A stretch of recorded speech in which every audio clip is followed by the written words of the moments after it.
some good progress yesterday in relation to the European Union's position on Middle East and Gaza. We agreed a common European position.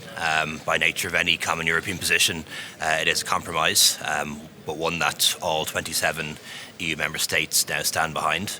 It calls for a sustainable ceasefire in the Middle East, following on from a humanitarian pause to facilitate the release of the hostages and the provision of necessary humanitarian aid to aid the suffering of the Palestinian people.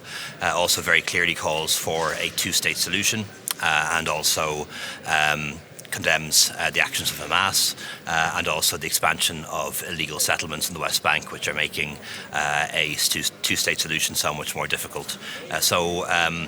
A very significant step, I think, in the right direction, and very good to see at long last that the European Union has a position that is calling for a ceasefire, calling for the release of hostages, and calling for humanitarian aid to get into Gaza as soon as possible. And I'm glad we were able to agree that text last night. I regret that we couldn't agree it a number of weeks ago, but we have now. Of course, the European Union calling for a ceasefire, and it would appear the US is doing the same thing now, doesn't make it happen. What's necessary is that the parties to the conflict agree to a ceasefire, and that is, of course, the Israeli government and Hamas, and we need to put as much pressure on them as we can to make that happen.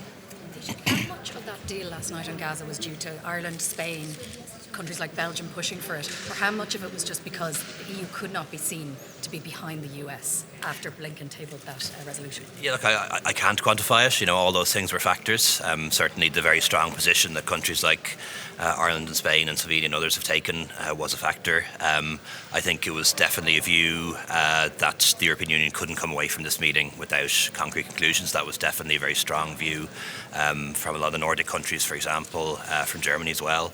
And then, of course, there is the fact that the US has taken a position, and I think a lot of people would have been very embarrassed if the European Union's position was less forthright than that of the US. And then, of course, there's the other factor, which is the enormous, appalling suffering that people are seeing in Gaza that I think would turn a lot of hearts that might have been stony a few weeks or a few months ago,